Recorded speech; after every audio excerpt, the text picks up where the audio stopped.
আসসালামু আলাইকুম। আজকের পর্ব দেখার জন্য সবাইকে ওয়েলকাম জানাচ্ছি।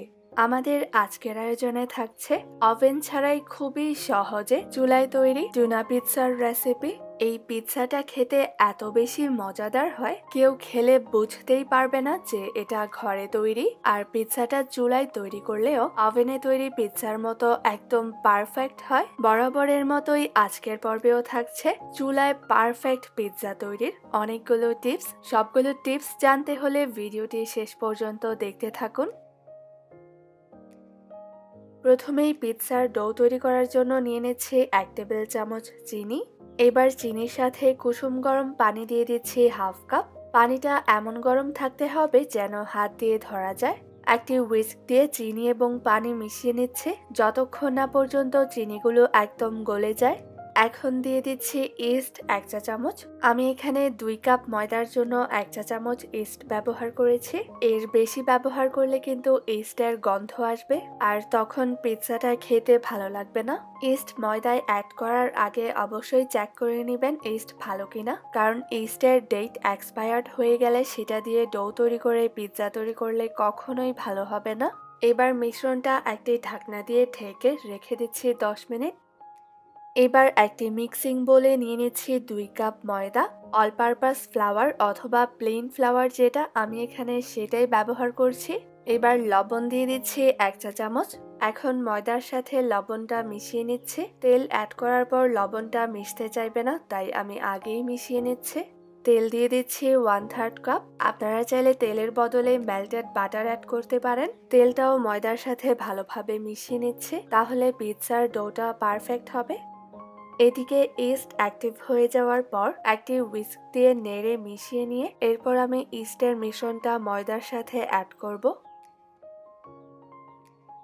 মিশ্রণটা ভালোভাবে মিশিয়ে নিয়ে এরপর মধ্যে মধ্যে পারফেক্ট একটা ডো তৈরি করে নিব। খেয়াল রাখতে হবে যেন কোনো লাম্পস না থাকে। পরিমাণ মতো কুসুম গরম পানি অ্যাড করে নিচ্ছি। পানির পরিমাণটা আমি বলছি না, এটা আপনারা আপনাদের প্রয়োজন মতো অ্যাড করবেন। তবে একবারে বেশি পানি দিয়ে দিবেন না, অল্প অল্প করে পানি অ্যাড করে স্টিকি একটা ডো তৈরি করতে হবে। পর্যাপ্ত পরিমাণে পানি অ্যাড করে স্টিকি একটা ডো তৈরি করে নিয়েছি। আপনারা স্ক্রিনে দেখে নিশ্চয়ই বুঝতে পারছেন ডোটা কতটা স্টিকি হয়েছে। এদিকে একটা ক্লিন ফ্ল্যাট সারফেসের উপর ময়দা ছড়িয়ে নিয়েছি। এরপর ডোটাকে ছড়ানো ময়দার উপর রেখে ভালোভাবে মথে নিব। এখন আমি ডোটাকে 6-7 মিনিট মথে নিব।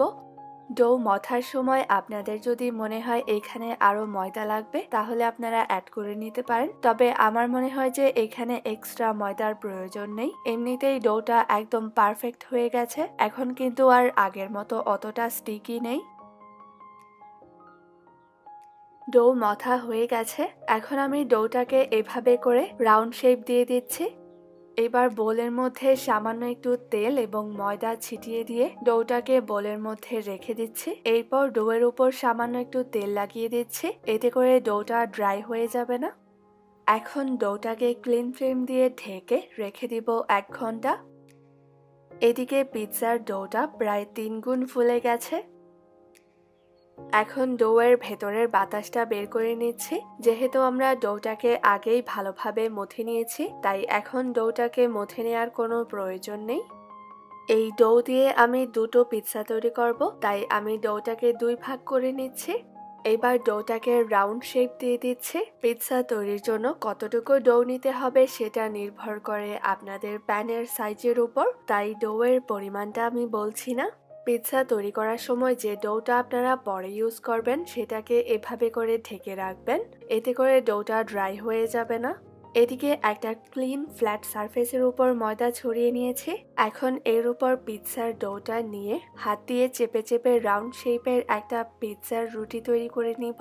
আপনারা চাইলে বেলুনের সাহায্যে বেলে নিতে পারেন। যে প্যান অথবা ট্রেতে আপনারা পিৎজাটা বেক করবেন সেটার মধ্যে ডোটাকে নিয়ে এভাবে ছড়ানো যাবে না, কারণ এভাবে করে রুটিটা ছড়ানোর সময় নিচ থেকে ময়দাটা সরে যায়, তখন রুটিটা প্যানে বা পিৎজার ট্রেতে লেগে যেতে পারে। তাই আপনারা যদি এভাবে করে অন্য একটা জায়গায় রুটিটাকে ছড়িয়ে এরপর পিৎজার প্যানে নিয়ে বাকিটা ছড়িয়ে নেন, তাহলে পিৎজাটা বেক করার সময় প্যানে অথবা পিৎজার ট্রেতে লেগে থাকবে না। পিৎজার রুটির সাইডগুলো এভাবে করে চেপে চেপে একটু উঁচু করে তৈরি করতে হবে, তাহলে পিৎজাটা দেখতে একদম প্রফেশনাল পিৎজার মতো হবে। পিৎজার রুটি তৈরি করা হয়ে গেছে। পিৎজা তৈরি করার জন্য আমি এখানে একটা ননস্টিক ট্রে নিয়েছি। আপনারা চাইলে পিৎজাটা ফ্রাই প্যানেও তৈরি করতে পারেন। এবার এর মধ্যে সামান্য একটু ময়দা ছিটিয়ে দিচ্ছি, এতে করে পিৎজাটা প্যানে লেগে থাকবে না, সেই সাথে পিৎজার নিচের দিকটা পুড়ে যাবে না। পিৎজার রুটিটা প্যানের মধ্যে বিছিয়ে নিচ্ছি। এখন রুটিটাকে চেপে চেপে পুরো প্যানের মধ্যে ছড়িয়ে দিব। একটি কাঁটা চামচের সাহায্যে কিছু ছিদ্র করে নিচ্ছি, এতে করে পিৎজার রুটিটা সব দিক দিয়ে সমান থাকবে। পিৎজার রুটিটা প্যানের মধ্যে রেখে ঢাকনা দিয়ে ঢেকে রেখে দিচ্ছি 10 মিনিট। চুলায় পিৎজা বেক করার জন্য একটি প্যানে স্টিলের স্ট্যান্ড বসিয়ে প্যানটাকে ঢাকনা দিয়ে ঢেকে মিডিয়াম লো হিটে 10 মিনিটের জন্য প্রিহিট করে নিব। ফিরে এলাম 10 মিনিট পর। এবার পিৎজা রুটির সাইডগুলোতে সামান্য একটু পিৎজা সস ব্রাশ করে দিচ্ছি, এতে করে পিৎজার রুটিটা সাদাটে হয়ে থাকবে না, সেই সাথে ড্রাই হয়ে যাবে না। তবে আপনারা যদি পিৎজাটা ওভেনে বেক করেন সেক্ষেত্রে এই পার্টটা স্কিপ করতে পারেন, কারণ পিৎজাটা ওভেনে বেক করলে পিৎজাটা উপর থেকেও কুক হয়, কিন্তু চুলায় তৈরি করলে পিৎজার উপরের দিকটায় খুব বেশি তাপ লাগে না, আর এই জন্যই পিৎজার উপরের দিকটা একটু সাদাটে থেকে যায়। তাই চুলায় তৈরি করলে রুটির সাইডগুলোতে এভাবে করে পিৎজা সস ব্রাশ করে নিলে পিৎজাটা দেখতে খুবই সুন্দর হয়, ড্রাই হয়ে যায় না এবং সফট থাকে।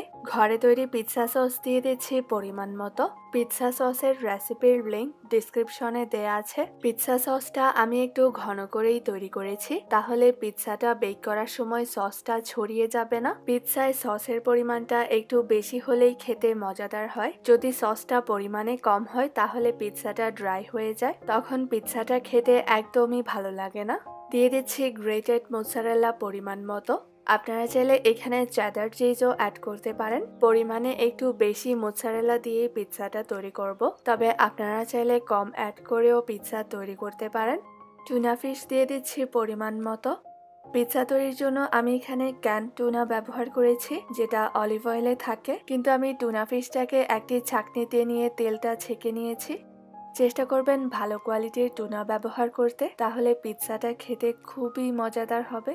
একটা লাল পেঁয়াজ একটু মোটা করে কুচি করে নিয়ে এখানে দিয়ে দিচ্ছি পরিমাণ মতো। উপরের টপিংস গুলো আপনারা আপনাদের পছন্দ মতো অ্যাড করতে পারেন, তাই আমি এখানে পরিমাণটা বলছি না। এছাড়াও আপনারা চাইলে ব্ল্যাক অলিভ, সটেড ক্যাপসিকাম বা যে কোনো ভেজিটেবলস অ্যাড করতে পারেন, তবে আমার কাছে টুনা পিৎজাটা শুধু পেঁয়াজের সাথেই খেতে ভালো লাগে। দিয়ে দিচ্ছি আরো কিছু গ্রেটেড মোজারেলা। পিৎজায় চিজটা একটু বেশি দিয়ে তৈরি করলেই খেতে ভালো লাগে। অরিগানো দিয়ে দিচ্ছি পরিমাণ মতো। এই অরিগানো অ্যাড করার কারণে পিৎজায় খুব সুন্দর একটা অ্যারোমা আসবে। আপনারা যদি ঝাল খেতে পছন্দ করেন তাহলে কাঁচামরিচ কুচি অ্যাড করতে পারেন। অ্যাকচুয়ালি বাসায় তৈরি করার মজাই আলাদা, কারণ নিজেদের পছন্দ মতো ইনগ্রিডিয়েন্টস অ্যাড করে মজাদার করে তৈরি করা যায়।